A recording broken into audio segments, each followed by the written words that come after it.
Olá, boa tarde. Hoje é sábado, 11 de setembro de 2021, né? Há 20 anos nós estávamos por esse horário de olho, né, na TV, assustados com os atentados às torres gêmeas do World Trade Center. Espero que violência como essa nunca mais aconteça no mundo, né? Foi um dia trágico para a humanidade, né? Acabou-se a paz a partir daquele dia. Acho que nunca mais nós vamos encontrar a paz. Foi um artigo, foi essa frase é de Cândido Mendes, né, que era o dono da Universidade Cândido Mendes, no Rio de Janeiro. Ele escreveu um artigo, se eu não me lembro se no Jornal do Comércio ou no Globo, dizendo que depois do World Trade Center, dos atentados ao World Trade Center, o mundo nunca mais encontraria a paz e ele se deu muito bem como profeta. Realmente, de lá para cá, nós estamos buscando a paz e não encontramos. Bom, mas exatamente sobre isso que eu vou falar é a paz que nos falta no Brasil. Nós estamos vivendo numa guerra, né? Uma guerra de informações. O presidente da República é o primeiro presidente da história do país que convoca greve, né? É impressionante, né? Mas vamos lá. É, eu falo hoje, né, dos episódios, né, ainda do dia 7 de setembro, quando o presidente Jair Bolsonaro convocou a população a comparecer à esplanada dos ministérios e à Avenida Paulista em São Paulo e também no Rio de Janeiro, que teve uma boa adesão. Né? Em Brasília não foi muita gente, mas não foi o que ele desejava, né? O presidente Jair Bolsonaro iniciou o dia 7 de setembro com uma solenidade obrigatória, né, nacional, que é o hasteamento da bandeira, que é em comemoração à nossa independência, os 199 anos de nossa independência, portanto nós estamos a completar 200 anos da nossa maioridade, né? Maioridade por quê? Porque foi a partir do 7 de setembro de 1822 que o Brasil, né, assumiu a condição de Estado e que passou a ter o governo próprio, porque até então éramos governados por Portugal. Mas, em seguida, o presidente fez um discurso, né, muito agressivo na esplanada dos ministérios, agrediu de forma cruel, desumana e criminosa a instituição do Supremo Tribunal Federal, que é o ápice do nosso poder judiciário, né, e ameaçou, exigiu que o presidente Luiz Fux, o ministro Luiz Fux, destituísse de forma arbitrária, antidemocrática, o ministro Alexandre de Moraes, prometendo Bolsonaro que se não acontecesse, ele não saberia, não se responsabilizaria o que aconteceria com o Supremo Tribunal Federal, né? Em seguida, ele viajou para São Paulo. Lá em São Paulo fez um discurso mais agressivo ainda, né? E conclamou ainda a agressividade às instituições democráticas, ao Poder Judiciário e agravou ainda mais a situação quando disse que não cumpriria mais decisões judiciais do Supremo Tribunal Federal, principalmente as que fossem decididas pelo ministro Alexandre de Moraes. Isso é uma arbitrariedade, imagine que loucura, né? Se um Brasil que tem 22 mil juízes, né? 22 mil juízes decidindo várias coisas por dia, várias questões de direito, e essas decisões não sendo cumpridas. Seria o caos, né? Mas como todos sabem, o Jair Bolsonaro, né, ele decretou o golpe. Esse golpe só não aconteceu em decorrência que não houve um respaldo, né, das Forças Armadas. Ele esperava também que as polícias militares, que são subordinadas aos governadores, se rebelassem. Também não houve rebelião das polícias. E a pouca quantidade de pessoas que foi às ruas, né, ele também viu que não tinha o respaldo. Diante de tantas críticas que ele recebeu com justiça, porque o que ele fez é crime, né, quando ele disse que não cumpriria a decisão judicial e que exigiu o afastamento do ministro Alexandre de Moraes, o que ele fez foi cometer crime de responsabilidade, conforme previsto no artigo, na lei 1079 de 1950. Né?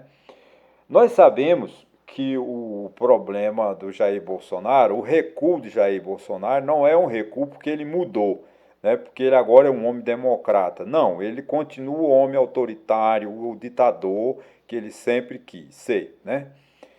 E ele fez, né, fez um recuo, vamos dizer assim. Ele pediu arrego, porque a crítica foi muito grande. E ele, nessa semana, ele tem que resolver o seguinte. Na semana que vem, o STF irá decidir se as ações, né, contra o filho dele é, será julgado na Justiça Comum no Rio de Janeiro ou se ele tem foro privilegiado no STF por ele ocupar o cargo de senador. Né? Acontece que os crimes da rachadinha que ele fez, né, praticou no Rio de Janeiro, ele não era senador. Então, essa polêmica saber se ele vai ser julgado pela Justiça Comum do Rio de Janeiro ou se vai ser julgado pelo STF, que ele agora se encontra senador. E também tem a questão dos precatórios, que é uma dívida de 92, 93 bilhões de dólares que o presidente Bolsonaro tem que pagar, a presidência da República, nós, né, temos que pagar o ano que vem. Precatórios são decisões judiciais que o governo perde, que a União perde e tem que pagar indenizações às pessoas que ganharam as ações contra o governo. É muito dinheiro, mas isso demonstra incompetência, né, dos órgãos de governo que estão administrando mal, são mal pagadores e são condenados pela justiça a reparar o direito que eles agridem. Né? Então, é isso aí. Então, além do mais, o orçamento de 2022.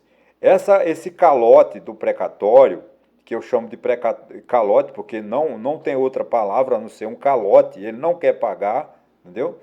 É para quê? Para sobrar 92 bilhões de reais para ele investir no Bolsa Família, ele reforçar o Bolsa Família, que é nada mais, nada menos que um bom cabo eleitoral, porque ele vai beneficiar as pessoas com esse Bolsa Família e vai, obviamente, ganhar votos com isso, ganhar voto para tentar a reeleição. Isso é sinal de governo populista, né?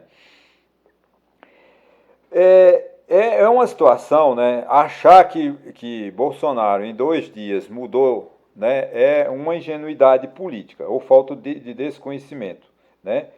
Ele continuará, obviamente, com os ataques às instituições, porque é o sinal que ele dá, né, para se manter no poder. Né? Ele porque quer se manter no poder de forma autocrata. Ele vem de Trump, seguidor de Trump nos Estados Unidos, dos presidentes da Hungria, presidentes da Polônia, que estão constituindo, vamos dizer assim, governos autocratas. O que é um governo autocrata, né? Todo mundo sabe que é um governo de um só, um governo que tem poder absoluto. É o que Bolsonaro deseja quando ele prega o golpe, né? Como ele tentou o golpe no dia 7 de setembro, não conseguiu porque foi bastante crítico e a população não acreditou nas conversas que ele defende, né? Nas ideias que ele defende. Né?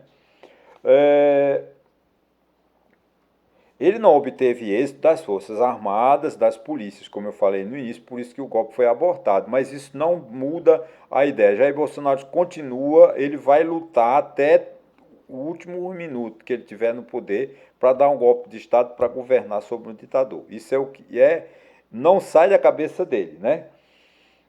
Agora, o ministro, quem é o nosso credor, vamos dizer assim, é o Supremo Tribunal Federal, que foi muito enérgico e exigiu a garantia da polícia, não invadam, não deixem invadir, né? Ele ligou para o governador do Distrito Federal, depois ligou para o secretário de Segurança, depois ligou para o comandante da PM do Distrito Federal e disse: eu quero a garantia do STF, porque houve várias tentativas, desde o dia 6 de setembro, que vários grupos tentaram invadir o STF. Se invadem o STF, se a polícia não proíbe não interfere e tivesse invadido o STF na segunda à noite, ou no decorrer do dia de terça-feira, ele teria dado o golpe, porque é o que ele precisa. Fecha o Congresso, ele destituía, prendia os ministros, os 11 ministros, e nomeava ministros à vontade dele. Então ele ia botar lá 11 ministros evangélicos.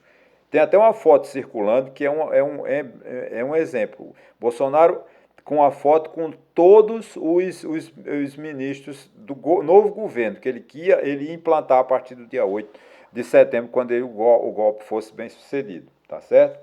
Mas vamos lá. O ministro do STF foi, além dessa atitude, que ele foi bastante rígido, né?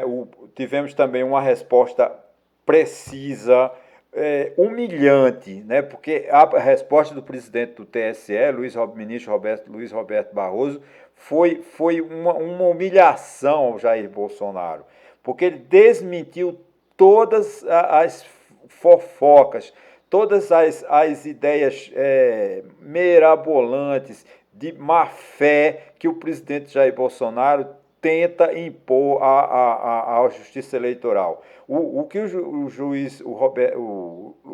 o ministro Luiz Roberto Barroso fez foi garantir as nossas eleições, a nossa democracia. E o que Jair Bolsonaro quer é desmoralizar as instituições para ele ter argumento para implantar uma ditadura no Brasil. Só que não vai conseguir, se Deus quiser.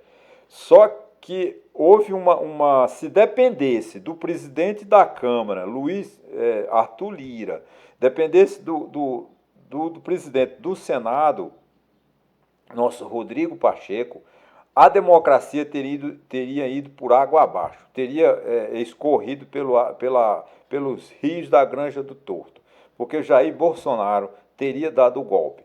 Tanta fraqueza, o presidente da Câmara, Arthur Lira, foi de uma fraqueza, foi um homem omisso, não estava em Brasília. O presidente do Senado também não estava em Brasília no dia que mais o povo brasileiro precisava deles, para eles estarem na frente do Congresso Nacional com a bandeira da democracia. E o que nós vimos foi a omissão. Foi o presidente do Senado fechar o Senado esta semana para não decidir nada. Quer dizer, é uma falta de respeito à soberania, uma falta de respeito ao povo brasileiro, porque era preciso que o presidente da Câmara e do Senado saíssem em defesa da democracia, que nós não tivemos essa defesa. Por quê? Porque o presidente do Senado, o presidente da Câmara, foram comprados pelo presidente Bolsonaro. Ele deu, acho que de 16 ou 17 bilhões de reais para que para verbas parlamentares distribuídas através da Codevasp e outras instituições,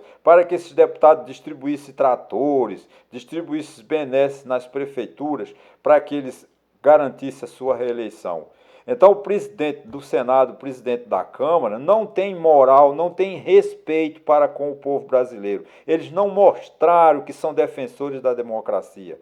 Eles ficaram omissos, ficaram ao lado do presidente Bolsonaro, porque eles dominam o orçamento. Eles não estão importando-se com vocês, com o povo brasileiro, estão se preocupando com o orçamento.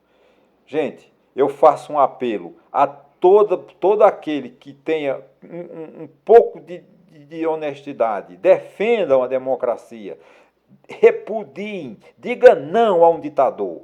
Ditador não serve para governar um país da cultura brasileira, da altura da competência do Brasil. O Brasil merece um governo democrático, um governo com eleições permanentes, um governo de eleições transparentes, um governo que tem uma justiça eleitoral eficiente, um governo que tem um Supremo Tribunal Federal que comete erros. Eu sou um crítico do STF, mas ele está sustentando a nossa democracia.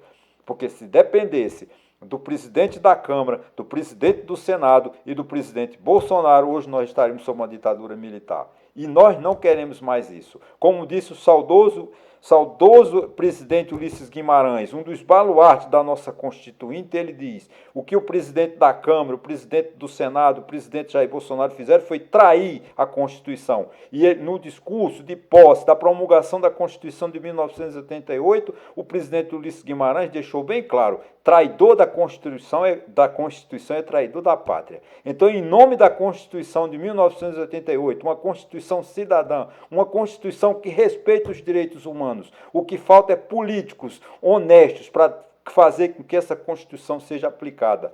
Mas essa Constituição merece o nosso respeito, merece a nossa luta para que ela mantenha-se firme nos seus propósitos, nos seus princípios. E um dos princípios básicos é a da cidadania. Um dos princípios básicos da Constituição é a nossa democracia. Sem democracia, nós não temos sossego. Vamos entregar um país a pessoas que não têm escrúpulo, pessoas que não têm moral, que não têm competência para sentar à mesa do presidente da República. É o que eu apelo. Defendam a Constituição, defendam a democracia, defendam uma boa educação para os seus filhos, para que a gente possa melhorar, construir uma sociedade cada vez mais justa, mais livre, e uma sociedade solidária, onde todos lutam por todos, e não um monte de anarquistas, de incompetentes que estão lá no poder querendo só em benefício próprio. Muito obrigado a vocês, até uma próxima oportunidade.